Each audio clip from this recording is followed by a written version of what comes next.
New York. If I can actually, oh, absolutely. Let me raise that. Just see what I'm doing here. Thank you for such kind introduction. And make sure to relay it to my father as well. So he got back from Europe late last night and was not able to make the flight this morning. So I'll try to do the appropriate job and represent him. Let me first take a moment and thank all of you for attending this luncheon today. My name is Gluck, and I'm the Director of Government Relations for Chesed Shel Emes. And I'm going to be giving you all what I hope will be a brief overview of exactly what we do. Chesed Shel Emes was founded over 27 years ago with the mission in mind being to assist those that can no longer speak for themselves. When the Talmud speaks of creating a new community, the first thing it instructs us to do is to create a burial society, so that those that pass away can be honored with the utmost respect and quickly.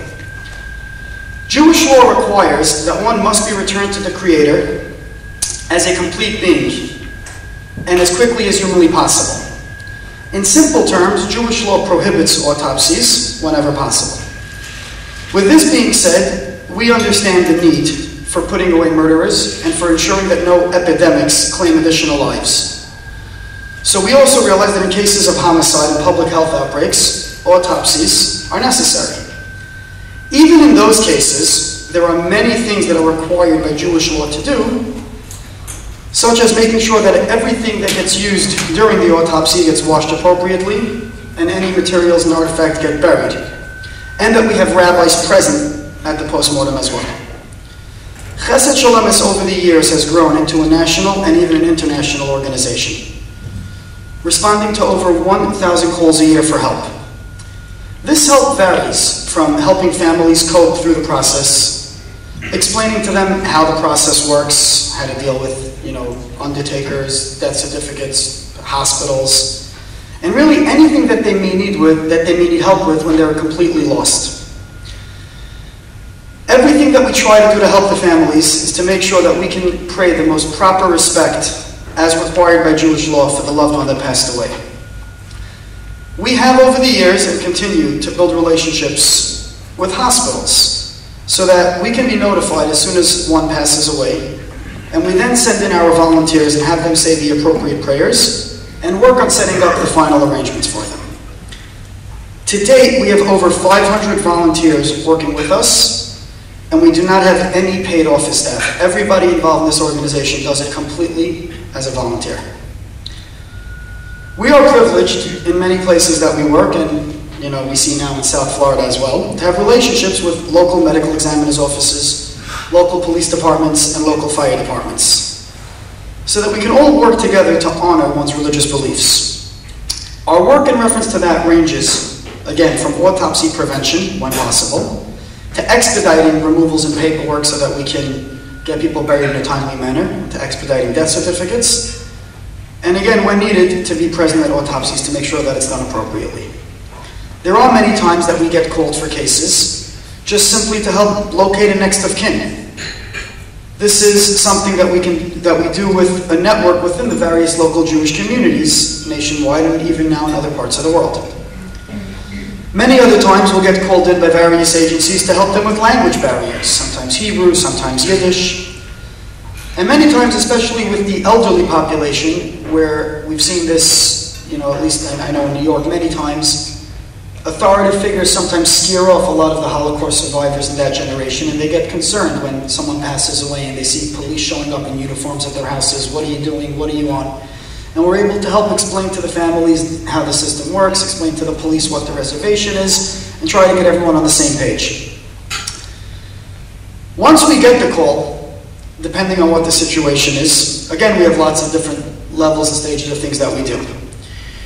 Anywhere from doing cadaver removals from hospitals or from homes to cleaning up accident scenes. Jewish law requires that all remains and blood get buried. This can sometimes prove to be a very difficult task. This is where our relationships primarily with law enforcement and fire departments prove valuable. Many times while the investigators are finished, if it's a car accident investigation and they want to open up the street, we have to explain to them that we really need a few extra minutes, so now that you've finished your investigation, we can clean up the blood and get everything appropriate for burial.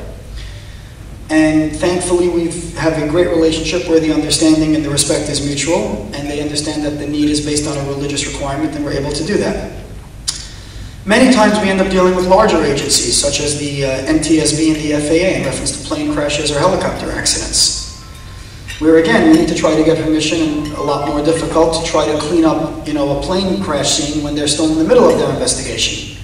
And thankfully, we have a very good relationship with them as well to be able to do just this. In other instances, being that timing is a very important issue for burying anyone that's Jewish, we need to get special permission from the FAA to use private air transportation to transport human remains. That again has a whole separate list of rules and regulations that thankfully we've been able to navigate over the years and set up a good system for that. So really, on behalf of our organization, it's really nice to see so many different agencies all across the country really understanding the sensitivity of these issues and trying to help us when they can.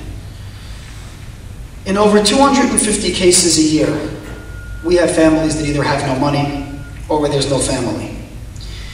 And then we have to figure out how we're going to deal with that as well. So in cases where there's no family, we have created an alliance with public administrators in many parts of the country, where they will allow us to bury the deceased in accordance with Jewish law, while we continue to search for the next of kin. Just recently, we located a family of someone that we buried in one of our cemeteries over a year ago. This distant relative had informed us of a family plot someplace else. We had the deceased removed and had them buried with their family at no cost to them.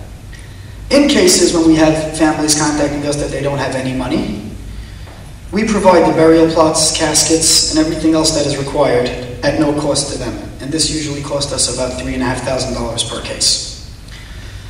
Recently, we began a program where we do training for various agencies to educate them on Jewish law and customs, and we're expanding that as well.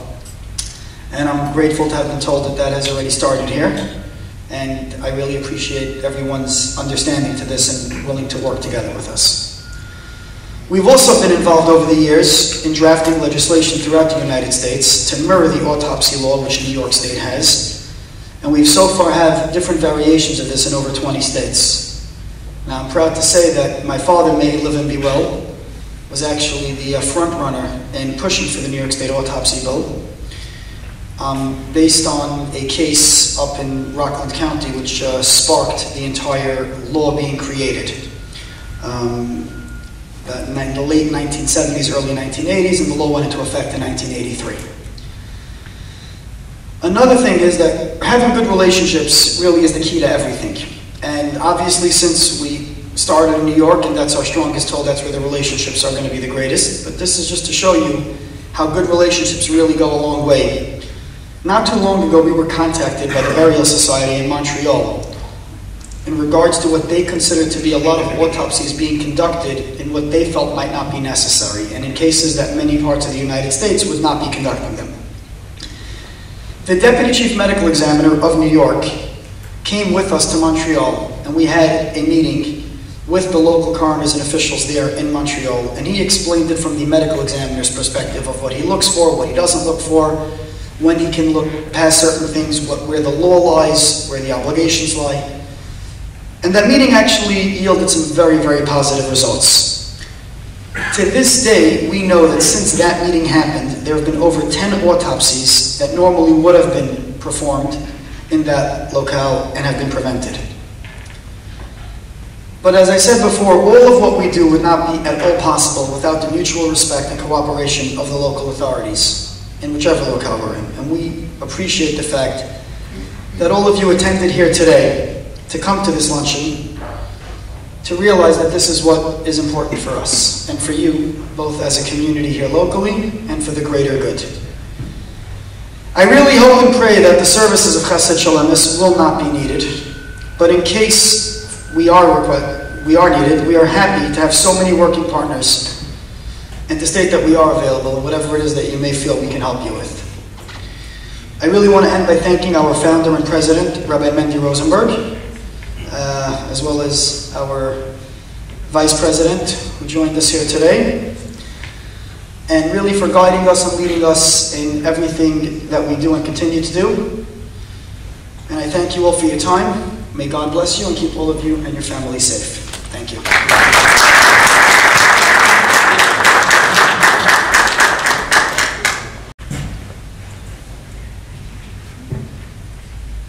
I would first like to a shout out, as I say. I want to thank somebody.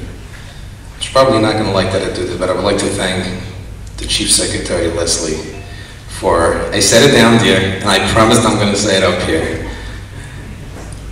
I take absolutely responsibility, I told her, for driving her insane. It's my fault, but I'm going to use a quote that Rabbi Rosenberg from New York told me years ago. He always used to say, "Thank you very much, sorry to bother you, but I'll bother you again." I hope I can do that. Thank you. And I would like to recognize Dr. Corey from the Medical Examiner's Office and Investigator Carlos. We worked together recently, and the Chief felt that it was important that they should be present today, and I'm glad that he felt so. And for their understanding, we had a 50-something-year-old young man that passed away from New York, and the courage and the understanding of the sensitivity, especially on a Sunday, was beyond. On behalf of ourselves, on behalf of the family, we'd like to thank you on that.